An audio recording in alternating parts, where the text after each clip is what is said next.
오늘 주시는 하나님의 말씀은 시편 40편 1절부터 8절까지 말씀입니다. 할렐루야. 시편을 포함해서 우리가 성경을 볼 때 항상 그 안목이 중요합니다. 성경은 그냥 어떤 사건을 기록해 놓은 단순한 책이 아닙니다. 성경은 예수 그리스도의 오심과 또 예수님을 우리에게 분명히 알게 하여서 그 예수님을 읽고 예수님을 듣고 또 예수님의 말씀대로 순종할 때 예수님이 우리의 삶 속에서 온전히 살아계시고 또 예수님이 역사하시도록 하는 그런 놀랍고 신비로운 책입니다. 다윗이라는 사람을 하나님께서는 택하셔서 그를 왕으로 만들어 주십니다. 그런데 그는 그냥 왕가의 왕자로 태어나서 왕위를 물려받은 사람이 아닙니다. 그저 평범한 목동 출신입니다. 그리고 그 여러 형제가 있었는데 형제들 중에서도 가장 그 박대를 받던 또 천히 여김을 받던 막내였습니다. 그런데 하나님께서 그를 택하셔요. 그리고 그가 결국은 이스라엘의 가장 위대한 성군, 큰 왕이 됩니다. 그 직전의 왕은 사울이라고 하는 왕이었는데 그 사울 왕도 훌륭한 면이 없지 않아 있었습니다. 그러나 그 사울 왕이 다스렸던 이스라엘은 그렇게 큰 규모의 나라가 아니었습니다. 그런데 다윗이 사울의 뒤를 이어서 왕좌에 오르고 그로 인해서 이스라엘이 영토를 넓히고 또 어느 정도 넓혔느냐 하면 그걸 단적으로 보여주는 예가 다윗이 차지한 그 성의 이름이 예루살렘 성이에요. 그 예루살렘이 이스라엘의 수도입니다. 예루살렘을 이스라엘의 수도로 정하고 그리고 온 이스라엘을 통일하고 막강한 권력과 또 국력을 가지게 됩니다. 그 아버지 다윗의 뒤를 이어서 솔로몬이 왕이 됩니다. 여러분 신앙이 별로 없거나 기독교 지식이 없는 분들도 솔로몬 왕 하면 다 알지 않습니까? 지혜로운 왕. 그런 그 솔로몬도 사실은 다윗이 있었기 때문에 가능한 그런 존재였습니다. 어쨌든 다윗이 평범한 목동에서 큰 제국을 건설한 왕이 되기까지의 그의 파란만장한 인생은 뭐 사연도 많고 내용도 많고 에피소드도 많지요. 그런데 하나님께서는 그 다윗 왕의 일대기와 그의 어떠한 여러 가지 체험을 통해서 장차 오실 다윗의 후손으로 이 땅에 오실 예수 그리스도를 이렇게 투영을 시키셨어요. 예수님이 이 땅에 오셔서 어떤 생각을 하시고 어떤 일을 하시고 어떤 일을 이루실 것인지 다윗을 통해서 미리 하나님께서 내다보게 해주셨습니다. 오늘 이 본문 말씀도 그런 것입니다. 오늘 본문 말씀은 특별히 여기 6절, 7절, 8절 말씀은 신약성경 히브리서에서 인용을 합니다. 히브리서 10장에서 이 말씀이 그대로 인용이 되는데 이것은 어디에 적용되느냐? 우리 주 예수 그리스도께서 마리아의 몸을 통하여 동정녀 탄생을 하시는 그러한 그 장면을 소개할 때 이 말씀이 인용이 됩니다. 우리가 겉으로 쭉 보게 되면 지금 다윗이 자기의 죄를 고백하고 자기를 인생의 기가 막힐 웅덩이와 수렁에서 끌어올리시는 하나님을 찬양하는 듯 보이지만 실제로 이 본문은 장차 예수 그리스도께서 이 땅에 오셔서 하실 일이 무엇인지를 보여주고 있습니다. 그래서 오늘은 이 시편 40편을 두 부분으로 나누어서 앞부분을 오늘 살펴보고 뒷부분을 내일 볼 텐데 이 40편 전체는 어떤 흐름이 있느냐 하면 어떤 아주 갈급하게 도움을 요청하는 한 인물이 나와요. 다윗 자신이죠. 근데 그 인물은 다윗 자신일 뿐만 아니라 오늘날 하나님의 구원을 바라보는 우리들의 모습입니다. 우리들의 노래예요. 그리고 그 다윗의 부르짖음에 응답하시는 하나님이 나와요. 근데 그 하나님께서 어떤 식으로 그 사람을 건져내고 구원해 내시는지 오늘 이 본문 속에 담겨져 있어요. 그걸 발견할 때 우리가 귀한 은혜를 받을 수가 있습니다. 자, 이제 그걸 한번 발견합시다. 1절.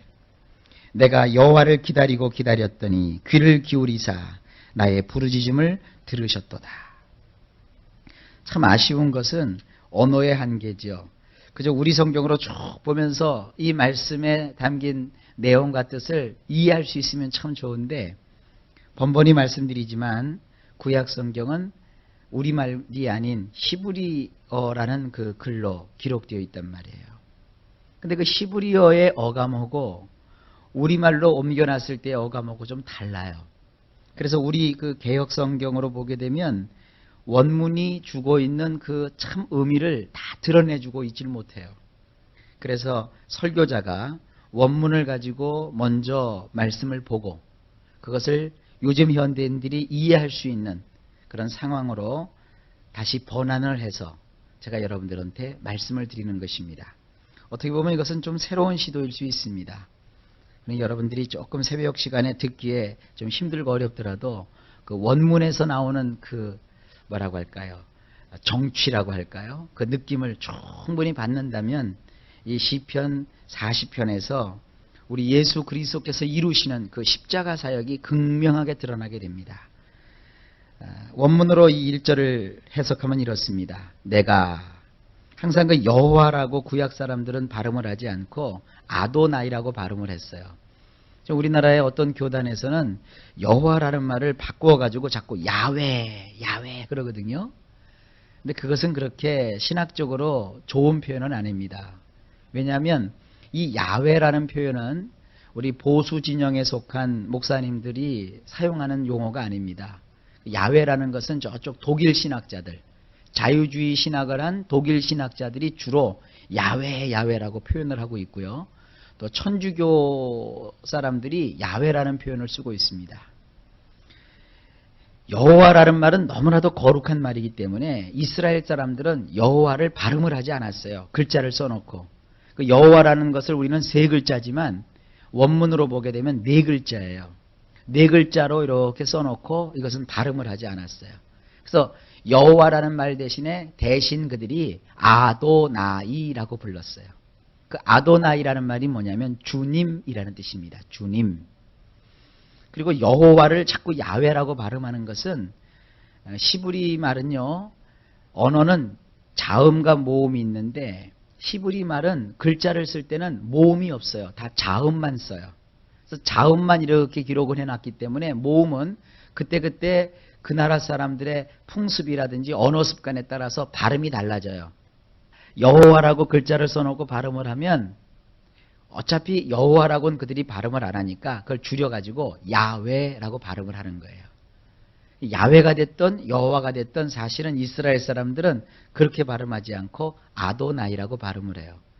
그래서 저도 히브리어를 배우면서 여호와라는 대목에서는 다 아도나이라고 배워가지고 제가 이 여호와라는 대목에서 자꾸 아도나이라는 말을 쓰고 있는 것입니다. 그러니까 여러분들이 그래 이해하고 들으시길 바랍니다. 자, 내가 아도나이를 기다리고 또 기다렸더니 그분이 나를 가까이 하시어 나의 도와달라고 부르짖는 부르짖음을 들으셨도다. 지금 어떤 한 인물이 구원자를 바라며 고통 속에 있으면서 간절히 바라는 거예요. 좀 도와주세요, 도와주세요. 우리가 언제 하나님을 만납니까? 인생 속에 도움을 청할 때, 나의 인생에 도움이 필요할 때. 그래, 인생이라고 하는 것은 하나님의 도움을 받아야 돼. 절대자이신 하나님의 도움이 필요해. 이런 애절한 마음이 있을 때, 그런 애절한 마음이 있을 때 하나님을 찾게 된다고요. 오늘 바로 1절이 그런 상황입니다. 2절에 나를 기가 막힐 웅덩이와 수렁에서 끌어올리시고 내 발을 반석 위에 두사 내 걸음을 견고케 하셨도다. 원문으로 보면 그가 나를 파탄의 구덩이에서와, 이 기가 막히다는 것이 원문에 보면 파탄이라는 거예요. 파탄. 파탄이 뭡니까? 다 끝난 거죠. 사업하는 사람이 파산을 하는 것이고, 또 인생을 살다가 이제 다 끝난 거예요. 행복은 다 물거품이 되고 나의 모든 것은 다 망그러져 버리고 소원도 다 터진 풍선처럼 터져버리고 지금 그런 상태예요. 그런 파탄의 구덩이에서와, 그 다음에 수렁이라고 하는 것은 질퍽한 진흙창입니다. 질퍽한 진흙창에서 끌어올리시고, 여러분 우리 인생이라고 하는 것은 흙에서 만들어졌지 않습니까? 흙에서 나왔지 않습니까? 그러니까 흙하고 이 진흙하고는 친구가 돼야 되는데, 이 흙으로 만들어진 인생이 질퍽하게 물을 머금은 진흙탕에서 지금 헤매고 있는 거예요. 그런데 하나님은 그 파탄의 구덩이와 질퍽한 진흙창, 파탄의 구덩이에 빠졌으니까 다 망가졌죠. 질퍽한 진흙창에 빠졌으니까 되는 일이 하나도 없죠. 온통 인생이 다 망가져버리고 질퍽거리고 아무것도 아니란 말이에요. 그런데 하나님은 거기서 끌어올리시는 거예요. 그리고 나의 발을 바위 위에 세우사, 그 진흙창에서 발을 딛고 있었으니 얼마나 발이 칙칙하고 온갖 때가 다 묻었겠어요. 그런데 그런 나를 하나님은 바위 위에 이렇게 세우셔서 내가 제대로 다닐 수 있도록 해 주셨나이다. 그렇습니다. 인생의 비참함과 흙으로 지음받은 인생이 진흙구덩이에서 헤매일 때 하나님이여 나를 도와달라고 하니까 하나님이 그 사람을 건져내셨어요. 구원을 받았다는 게 뭡니까? 하나님께서 나를 거기서 끌어올리실 뿐만 아니라 반석 위에다가 나를 세우셔서 제대로 다닐 수 있도록 해주시는 거예요. 우리가 교회에 나와서 예수를 믿고 구원을 받는다는 의미가 바로 그거예요.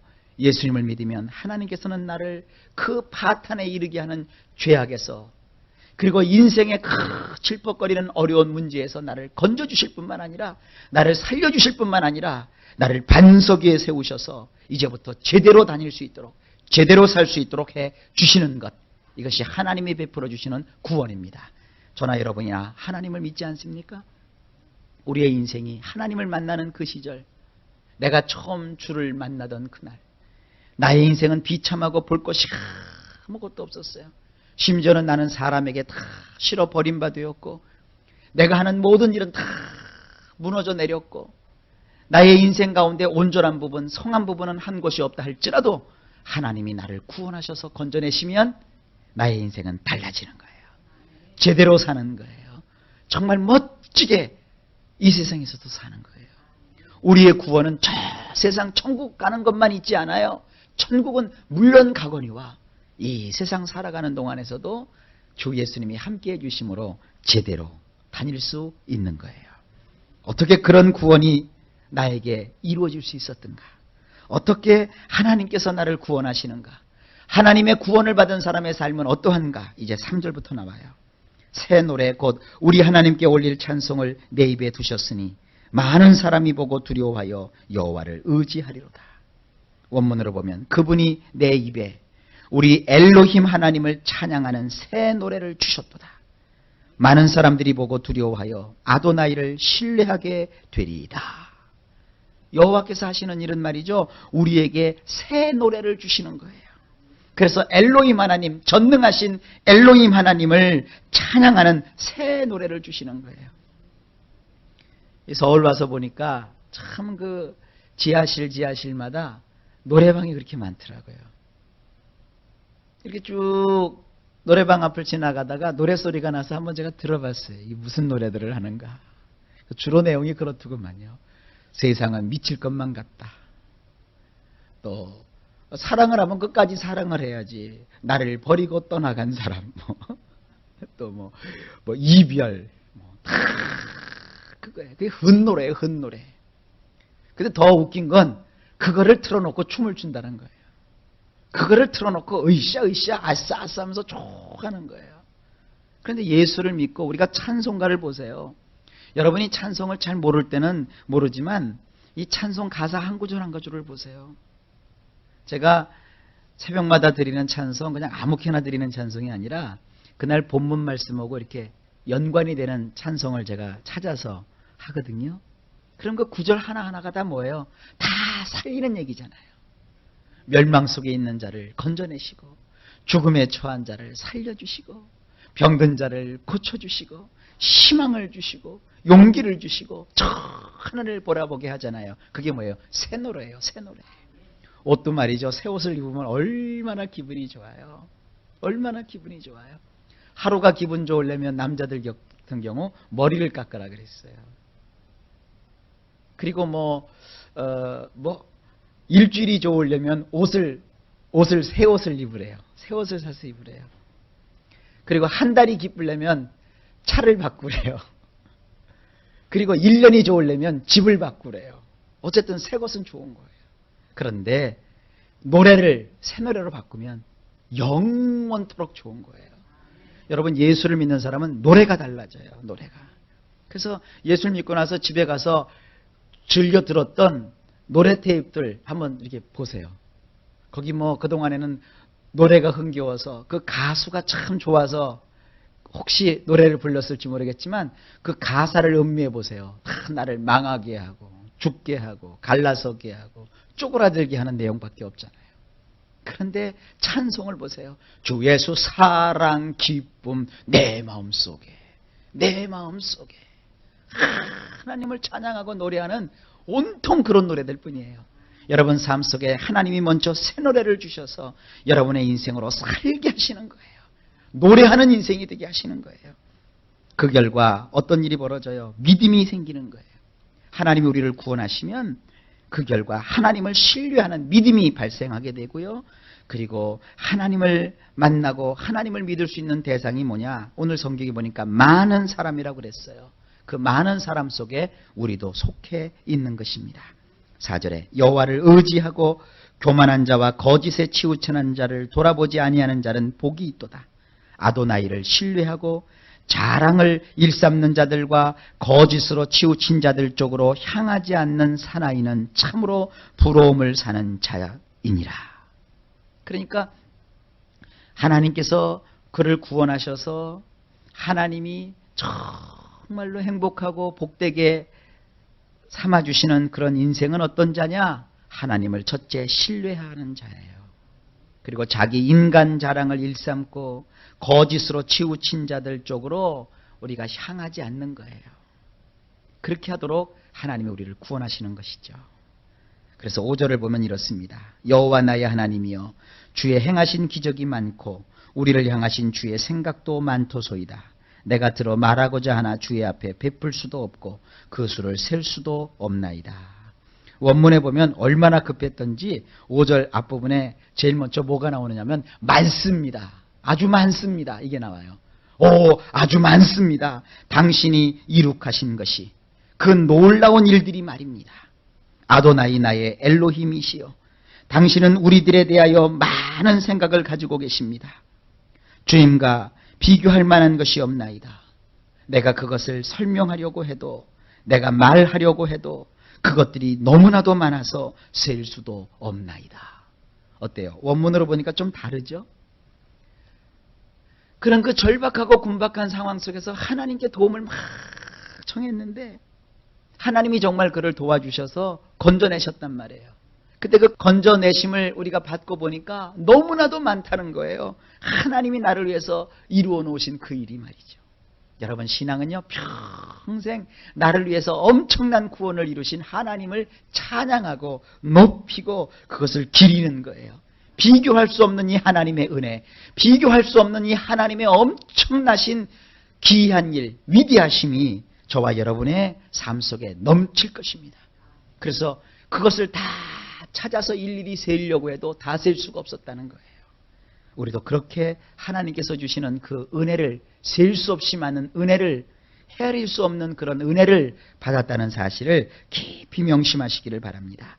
자, 그렇다면 이제 6절부터는 이러한 주님이 행하신 일들 가운데 가장 위대한 일, 가장 큰 일을 소개합니다.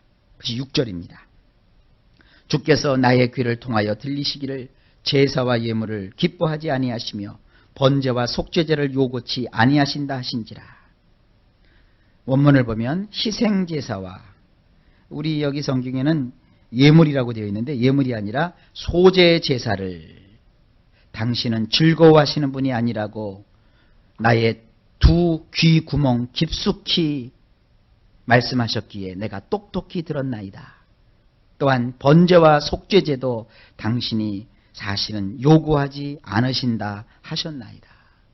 이게 무슨 얘기냐면 형식을 갖춘 어떤 형식적인 신앙, 뭐 교회 나와서 예배드리고 또 뭐 기도회에 좀 참석하고 또 돈 있으면 헌금이나 드리고 이런 형식적인 신앙, 하나님이 그런 것을 즐거워하시거나 그런 것을 요구하시는 분이 아니라는 것이죠. 그럼 뭡니까? 7절에 그때 내가 말하기를 내가 왔나이다. 나를 가리켜 기록한 것이 두루마리 책에 있나이다. 이제 갑자기 확 바뀌어요. 이 말씀은 누가 하는 거냐면 이제 예수님이 하시는 거예요. 그때 나는 말했습니다. 보소서 내가 들어왔나이다.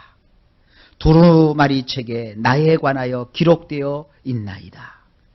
8절에 나의 하나님이여 내가 주의 뜻 행하기를 즐기오니 주의 법이 나의 심중에 있나이다 하였나이다. 당신이 좋아하시는 뜻을 나는 성취하는 것을 즐거워하나이다. 나의 엘로힘이시여 나의 내장 속에는 온통 당신의 율법, 당신의 토라가 있나이다. 자, 이게 무슨 얘기입니까? 내일에는 이 9절부터 좀 더 구체적으로 우리 예수님께서 오셔서 하시는 일에 대해서 성경에 기록하고 있습니다. 이게 무슨 얘기냐 하면 한 인생이 위기에 빠졌어요. 다윗이죠. 겉보기에는. 그래서 그가 하나님께 도와달라고 막 요청을 했어요. 그러자 하나님께서 그를 파탄의 구덩이와 질퍽한 진흙창에서 끄집어내셨어요. 끄집어내셔서 하나님은 그를 단지 살려주신 것뿐만 아니라 바위 위에 높이 두시고 그가 제대로 인생을 살 수 있도록 해주셨습니다. 그러면서 그에게 새 노래를 주셨고 또 믿음을 주셨고 그래서 그가 이제 하나님을 신뢰하며 살 수 있도록 해주셨어요. 이게 믿음이에요. 그러나서 그가 믿음을 가지고 나서 하나님이 자기에게 행하신 일들을 생각해 보니까 너무너무 많은 거예요. 여러분, 훗날에 여러분이 신앙이 좋아져야만 하나님이 함께 하시는 게 아니에요. 지금도 하나님이 여러분을 위해서 행하시는 일이 너무너무 많아요. 오늘 하루를 우리가 살잖아요. 하루 24시간을 살면서 그렇게 기도를 해보세요. 하나님, 하나님이 나에게 베풀어 주시는 그 수없는 은혜들을 나로 하여금 느끼고 깨닫고 살 수 있도록 해주세요. 심지어는 말이죠. 길을 가다가도 어떤 때 얼마나 감사한지 몰라요. 하나님이 나를 붙잡아 주시는 게 얼마나 감사한지 몰라요. 세상 사람들은 하나님이 그렇게 은혜를 베풀어 주는데도 그걸 못 깨닫고 있는 거예요. 자기가 잘나서 사는 줄 알아요. 하나님이 주시는 은혜는 두 가지거든요. 일반 은혜가 있고 특별 은혜가 있어요. 일반 은혜는 믿는 사람이든지 안 믿는 사람이든지 똑같이 주는 거예요. 햇빛, 그리고 비, 좋은 날씨, 이거 다 일반 은혜예요. 특별 은혜는 예수를 믿는 자에게만 주시는 은혜예요. 우리는 두 가지를 다 받은 거예요. 예수를 안 믿을 때는 일반 은혜를 받고 살아봤지만 예수를 믿고 나서는 특별한 은혜를 받고 사는 거예요. 여러분, 이렇게 손가락 까닥까닥 하는 것도 말이죠. 이거 여러분 힘으로 하는 거 아니에요. 소위 말하는 관절에 병이 걸리잖아요. 그러면 이 손가락도 까닥까닥 못해요. 제가 한번 통풍이라는 것을 알아가지고요. 세상에 통풍을 알으니까 통풍이라는 말이 나는 그 말 뜻을 처음엔 잘 몰랐어요. 근데 그게 고통스럽다 할 때 그 통이고요.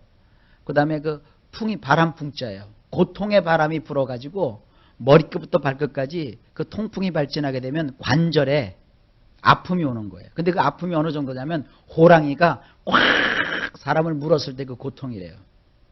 근데 정말 그렇더라고요. 통풍이 한번 발진하니까 뼈 마디마디를 제가 정말 다 세울 수 있더라고요. 그래서 이 손가락을 이렇게 까딱하는 게 말이죠. 얼마나 아픈지 몰라요. 여러분, 이게 손가락이 지금 까딱까딱 하잖아요. 하나도 안 아파요, 지금. 이것도 뭐예요? 은혜요. 이것마저도 나에게 하나님께서 힘주지 않으면 이것도 까딱 못해요. 그러니까 저는 머리부터 발끝까지 제 몸을 생각해도요, 이건 모두가 하나님의 은혜예요. 이걸 우리가 깨닫고 그걸 감사하는 거예요. 그러면서 이 시편 기자가 말합니다. 하나님 너무나도 많습니다. 그러면서 그 하나님의 뜻을 밝혀주고 그 하나님이 그와 같은 나를 건지시고 나를 그렇게 엄청난 은혜 속에 두시기 위해서 하신 일이 나와요. 그것은 뭐냐면 예수 그리스도께서 인간이 되셔서 그 예수님이 하나님의 뜻을 이루심으로 그분 자신이 십자가에서 피 흘려 죽으셔서 나를 건져주시는 거예요. 여러분, 우리는 이와 같이 십자가의 은혜로 우리가 사는 것입니다. 그 십자가의 보혈이 오늘도 차고 넘쳐서 우리를 건져주시고 우리를 하나님의 은혜 가운데 두시고, 다시 한번 얘기합니다만 파탄의 구덩이와 질퍽한 진흙장에서 우리를 끄집어내셔서 우리로 하여금 바위 위에 세우시고 제대로 인생을 살 수 있도록 하시는 거예요. 예수님의 십자가의 그 보혈, 십자가에서의 죽으심, 그 십자가를 지시기까지 우리를 사랑하신 그 사랑, 그것이 나를 살게 하십니다. 이 은혜가 종일토록 또 여러분의 일평생 그리고 영원토록 넘치시기를 예수님의 이름으로 축복합니다.